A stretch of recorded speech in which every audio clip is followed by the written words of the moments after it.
J'espère que vous avez bien discuté. Maintenant, on va se calmer un peu. J'ai pas entendu beaucoup de bruit, alors ça va être calme. Donc, on va faire une petite méditation pour essayer de reprendre les points qu'a mentionné Geshe-la ce matin, les points importants. En fait, tous ces points nous ramènent, tout ce qui est important, tout ce qui est dit d'important, ça nous ramène toujours au Lamrim, qui est vraiment la base fondamentale que l'on doit garder à l'esprit chaque fois qu'on reçoit des enseignements, parce que dans notre tradition, en tout cas, ces enseignements nous rappellent toujours des points du Lamrim, et souvent, donc, ça nous permet de revoir ces points, parce qu'on les oublie. C'est normal, si on ne les médite pas sans cesse. Et parfois, on médite sur certains points et pas sur d'autres. Donc parfois, puis on a des préférences aussi. Donc, grâce à l'enseignement, justement, on peut revenir sur les points qu'on a peut-être un peu survolés. Voilà. Donc, ce sera un petit peu le but de cette méditation, de revenir un peu aux fondamentaux. Et voilà. Donc, on va commencer simplement par se concentrer sur la respiration pour revenir au présent, pour se mettre dans un état de plus méditatif, plus contemplatif. Donc on observe simplement sa respiration, bien sûr en essayant d'avoir une posture correcte, le dos si possible droit. Et ensuite on essaie de garder l'esprit attentif, de ne pas tomber dans la somnolence ou de ne pas suivre les pensées qui nous distraient ou qui nous agitent.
Donc une fois que l'esprit est relativement calme, on génère une motivation. Et la motivation est un préliminaire extrêmement important dans la méditation, parce que c'est ça qui va lui donner de la force et une direction sûre. Donc c'est important de prendre du temps pour bien établir cette motivation. Ce n'est pas du temps perdu, au contraire. Donc pour ça, on peut penser que actuellement, là, maintenant, tout de suite, nous avons la chance incroyable d'être en vie, de ne pas être mort. Que la mort ne nous ait pas surpris la nuit dernière et que nous avons toutes les facultés, toutes les conditions internes et externes pour pouvoir écouter les enseignements, y réfléchir, méditer.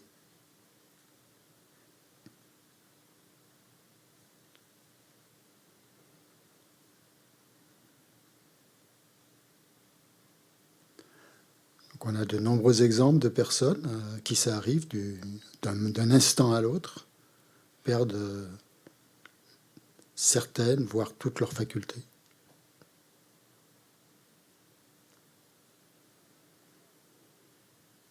Mais par chance, nous, ça ne nous est pas arrivé. Donc on ressent une réjouissance en pensant que c'est vraiment merveilleux qu'on ait cette chance, encore aujourd'hui, d'être un être humain. Et que c'est une condition d'une extrême rareté et extrêmement précieuse. Donc on essaie vraiment de s'imprégner de ces pensées-là.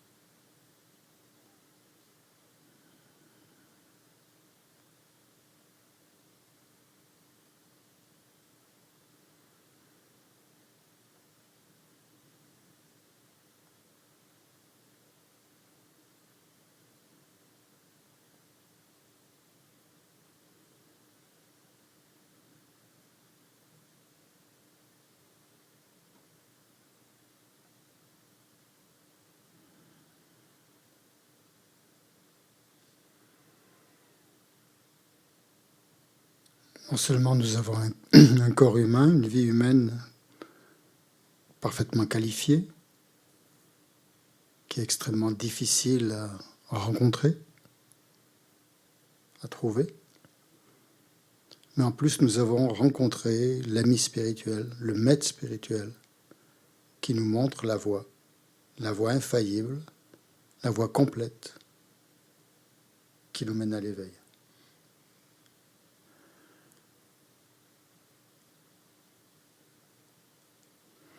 Donc ce maître-là, qui nous montre la voie pour atteindre l'éveil, on peut le voir comme un Bouddha, comme le Bouddha lui-même.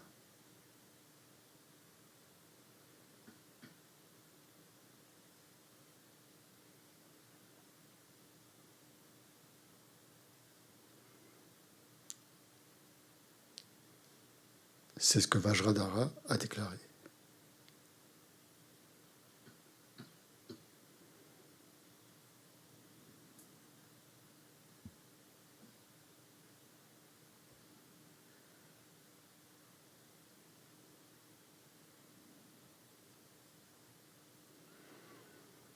Et donc pourquoi est-ce que le maître est un Bouddha ? Parce qu'il fait exactement les actions d'un Bouddha.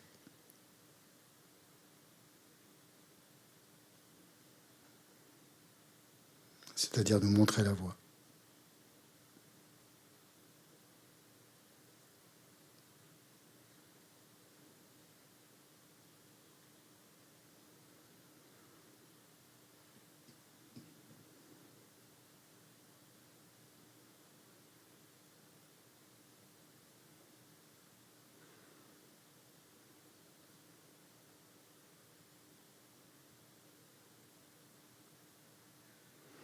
Et en plus, nous avons la chance que le Bouddha nous apparaisse comme un maître spirituel, c'est-à-dire comme un être qui s'est entraîné sur la voie, qui a obtenu des réalisations et qui nous montre que nous pouvons nous transformer aussi, que nous pouvons faire comme lui.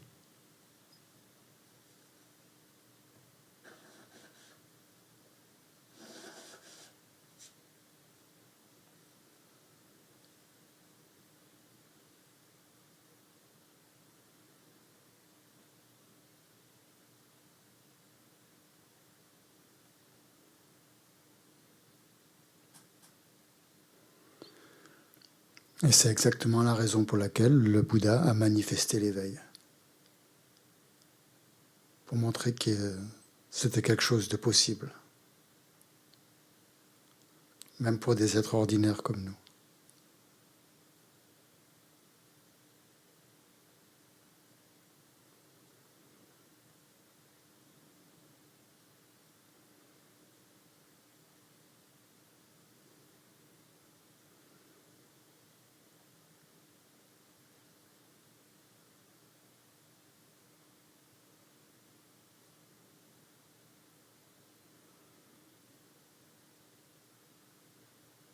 On peut penser que le Bouddha nous apparaît exactement de la manière dont ça nous convient.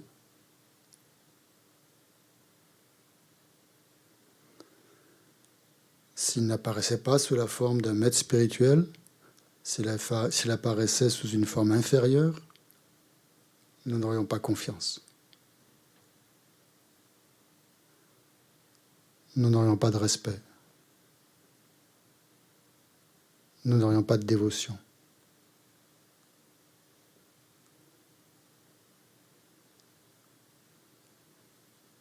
Et sans dévotion, on ne pourrait pas avancer sur la voie.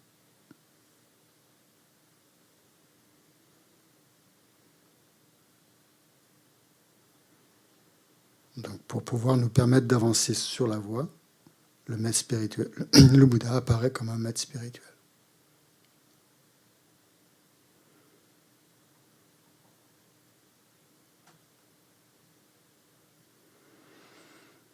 Et ça nous relie à sa bienveillance, à sa bonté, à son amour, à sa compassion, d'apparaître exactement de la manière qui nous convient.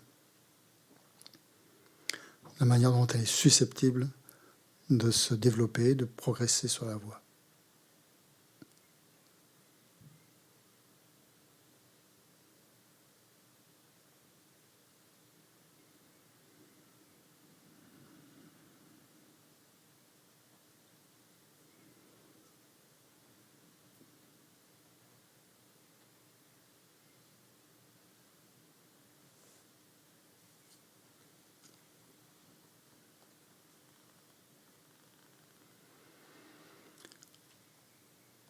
En plus, le simple fait que nos maîtres nous apparaissent sous une forme ordinaire, ça ne prouve pas que ce sont des êtres ordinaires. Donc si nous percevons notre maître comme quelqu'un d'ordinaire, ce n'est pas son problème, ce n'est pas de sa faute. C'est nos perceptions qui sont en cause.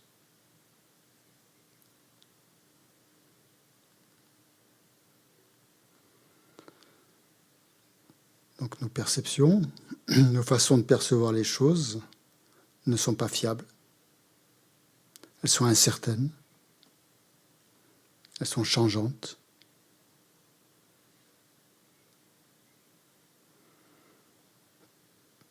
Parce qu'elles dépendent de notre karma.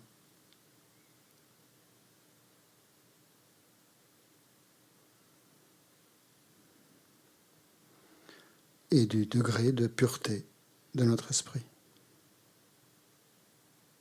Donc plus nous allons purifier notre esprit, plus nous allons purifier notre karma, et plus le maître nous apparaîtra comme un Bouddha.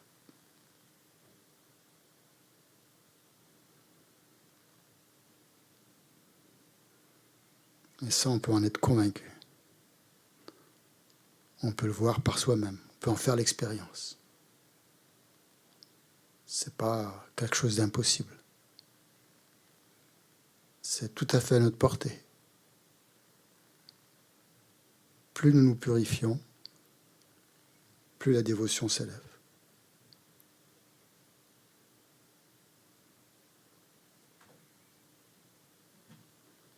Donc on cultive ce souhait justement de développer la dévotion au maître spirituel. Ce souhait de nous purifier de notre karma négatif.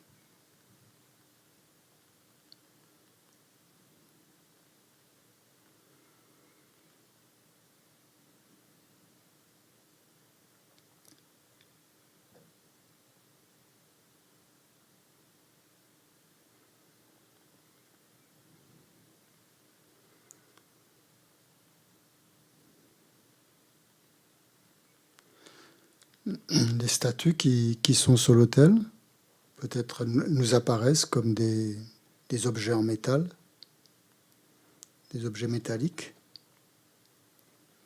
Et pour une personne qui a de la dévotion, il les voit comme des manifestations du corps du Bouddha.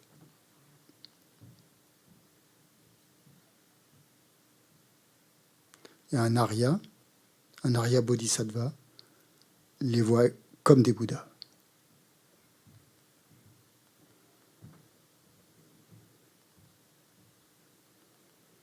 Le Mazopa Rinpoche, vous voyez toutes les statues, toutes les tankas, toutes les déités représentées comme des Bouddhas.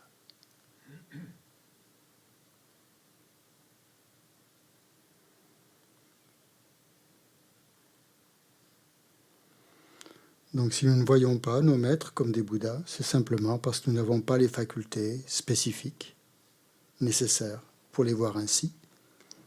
Mais ça ne veut pas dire que ce ne sont pas des Bouddhas. Et ça ne veut pas dire que nous ne pouvons pas acquérir ces facultés.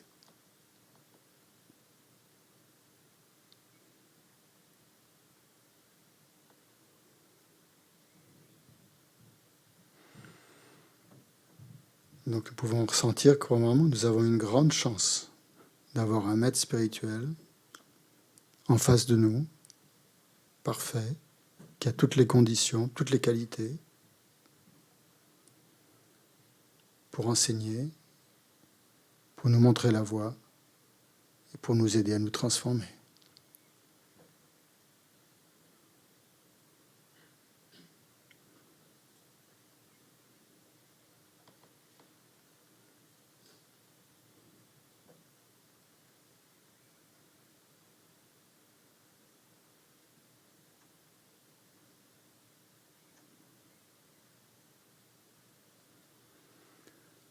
En plus, on peut penser que ce maître spirituel n'a aucune pensée égoïste, que la seule chose qu'il désire, il ou elle désire, c'est de nous amener au bonheur,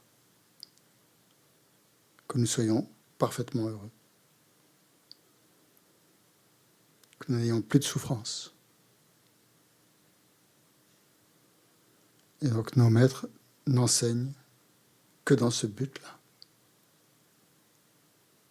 Qui est capable de faire ça, à part un Bouddha ?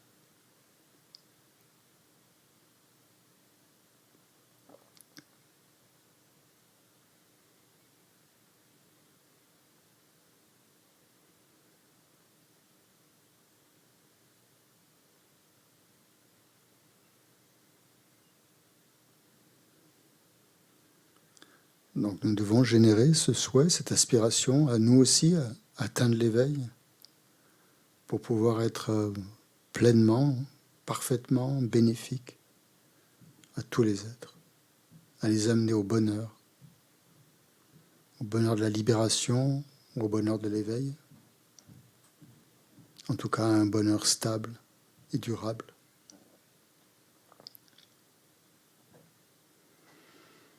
Donc on essaie de se relier, de se ressentir cette motivation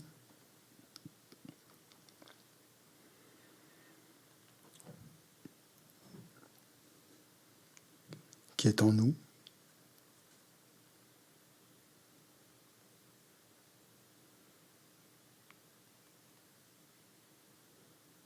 Qui n'est pas quelque chose d'artificiel, puisqu'elle peut apparaître naturellement. Il suffit qu'on la déclenche par quelques pensées. Elle jaillit aussitôt. Donc c'est qu'elle est en nous. C'est une qualité qu'on a en nous. Une qualité d'éveil.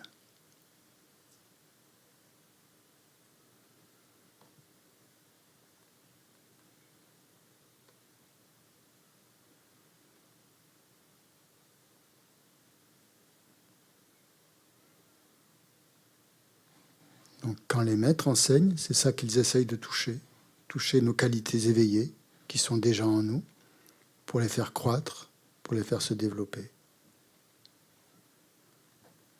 Et c'est exactement ça que veut le Bouddha.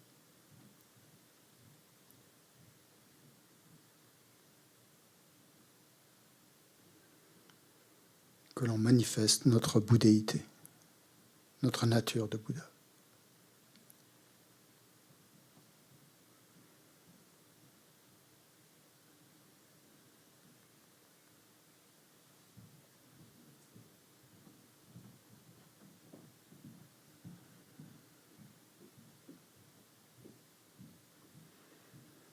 On essaie de rester quelques instants concentrés sur cette bouddhéité qui est en nous, cette nature de Bouddha que les maîtres essayent de nous faire toucher.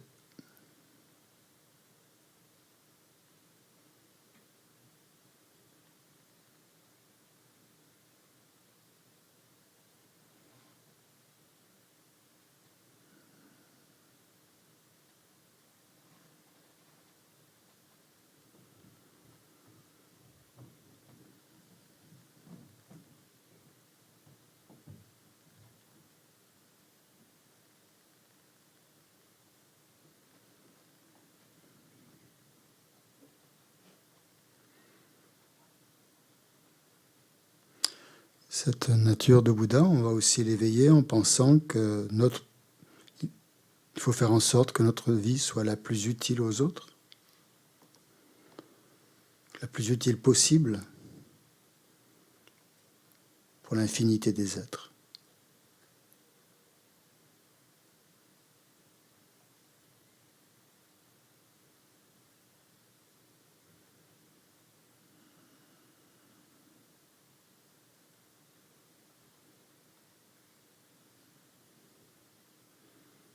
Donc là, on essaie de se relier maintenant à la bodhicitta, en essayant de voir ses qualités. Le texte de Shantideva dit que la bodhicitta est comme une alchimie, une pierre alchimique, une pierre philosophale, qui est capable de nous transformer, comme cette pierre philosophale transforme les métaux ordinaires en or.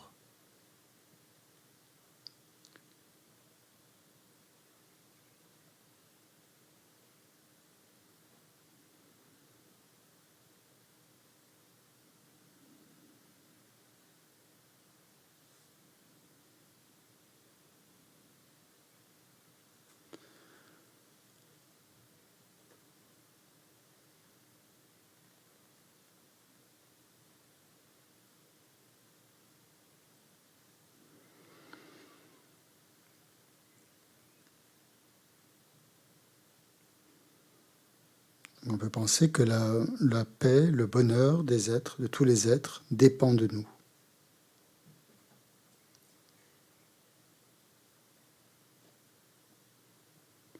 Et que le bonheur dont on fait l'expérience, tous les bonheurs dont on fait l'expérience, nous les devons aux seuls êtres, à leur bienveillance, à leur bonté, à leur amour,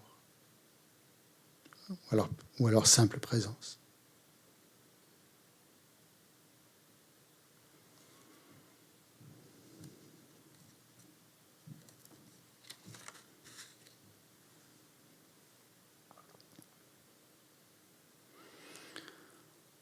Donc le but de notre vie, c'est de libérer tous les êtres de la souffrance et de les amener au bonheur.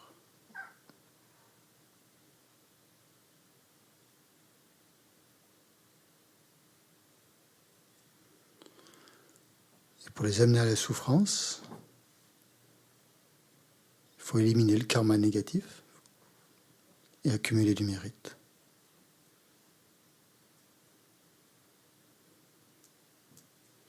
Et donc ça, c'est le but de toutes les pratiques que nous faisons, toutes les pratiques du Dharma, quelles qu'elles soient, des sutras ou des tantras ou autres. C'est de nous amener à purifier le négatif et à accumuler le positif.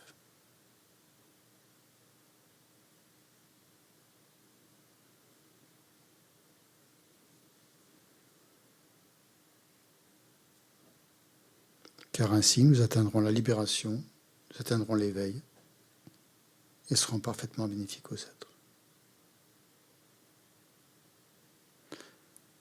Et que c'est ça notre responsabilité.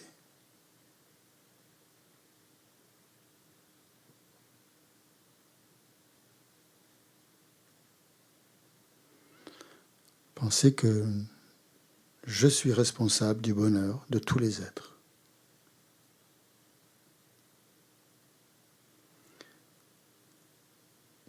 Le bonheur des êtres dépend uniquement de notre état d'esprit,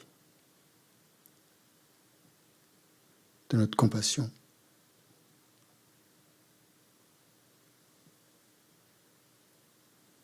Dès que je ressens de la compassion pour les êtres, ils sont heureux. Dès que je laisse libre cours au chérissement de soi, ils sont malheureux.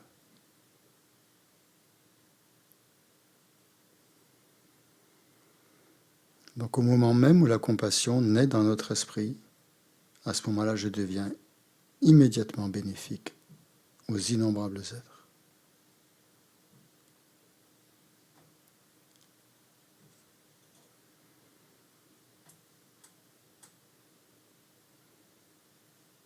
Donc on pense que le but suprême de notre vie, c'est d'œuvrer parfaitement pour les autres.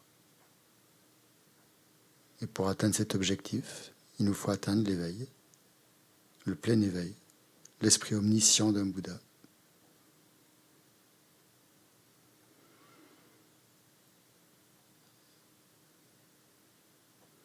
Et que cette motivation de bodhicitta est la meilleure des motivations parce qu'elle transforme toutes nos actions, toutes nos pensées, toutes nos paroles.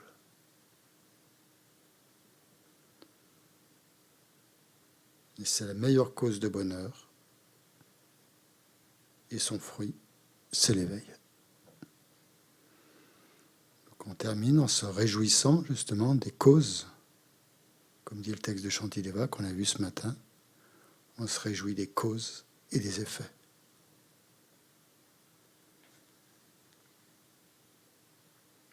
Les causes, c'est la bodhicitta, et l'effet, c'est l'éveil. Et entre les deux, il y a le maître spirituel. Donc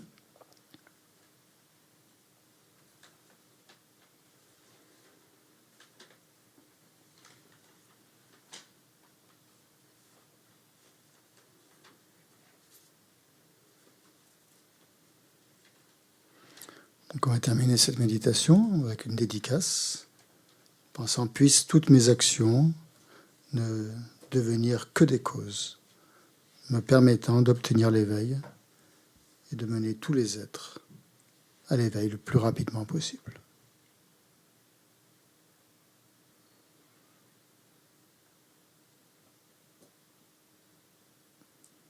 Donc c'est avec cette motivation qu'on étudie ce texte de Shantideva et qu'on essaye de le mettre en application.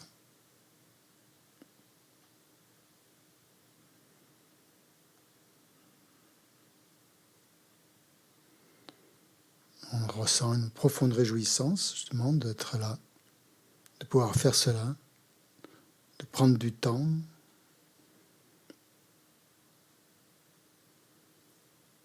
pour accomplir ce qu'il y a de plus bénéfique aux autres et à nous-mêmes.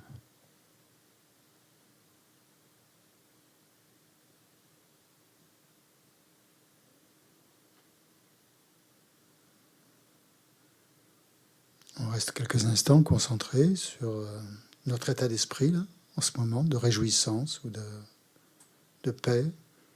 Quel que soit ce qu'on ressent, quel que soit notre ressenti, on essaie de se concentrer dessus d'une manière comme de l'eau versée dans de l'eau.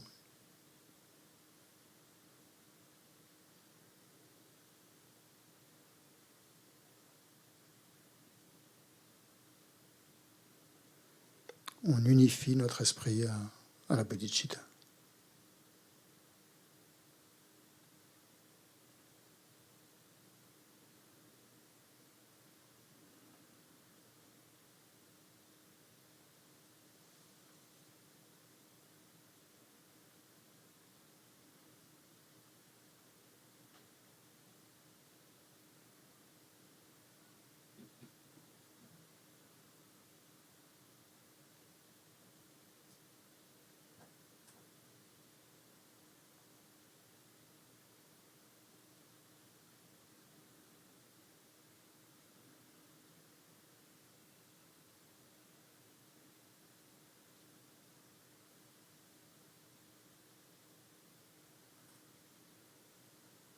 Et quand on émerge de cet état, de cette absorption méditative, toutes les pensées qui apparaissent sont teintées, sont imprégnées d'amour et de compassion. Et donc on les offre. On les offre au maître, on les offre aux êtres.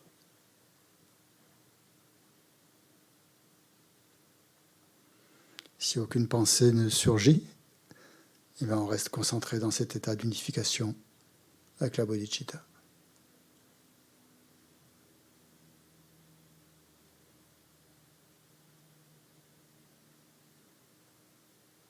Dans une dimension absolue de vacuité, où tout ce qui s'élève est le jeu de l'interdépendance. Donc est complètement vide d'existence en soi.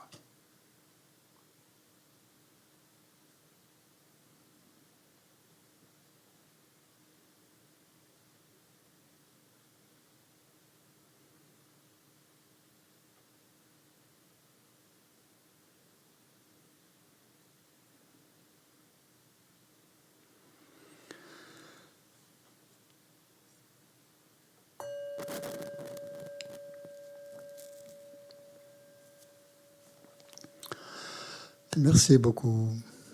Et bon enseignement cet après-midi. Je pouvais pas aller plus loin, je pouvais pas tourner les pages. Il y avait une araignée qui était sur la page. Bon, et là c'est fini. C'est pour ça qu'on est resté sur la même page.